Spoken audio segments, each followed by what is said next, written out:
কোনো পাম্পেই তেল পাওয়া যাচ্ছে না।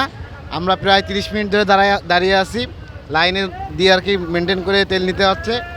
এই একটা ভোগান্তি আর কি। অনেক পাম্প হচ্ছে বন্ধ, তেলও নাই, যার কারণে মঈনুদ্দিন পাম্পে একটু চাপ বেশি হচ্ছে। দেখেন, আপনারা দেখতে পাচ্ছেন যে এরকম লাইন দিতে হচ্ছে। বাইরের দেশে দেখি হচ্ছে আপনার যুদ্ধ হচ্ছে, এই কারণে তেলের পর্যাপ্ত রিজার্ভ নেই, সেই কারণে আর কি তেলের সংকট আছে। আমরা সবাই পাগলের মতো তেল কিনতেছে ভাই। হ্যাঁ, এই আর কি। তেলের কোনো সমস্যা নেই, কিন্তু মানুষের ভিড় একটু লেগেই রয়েছে।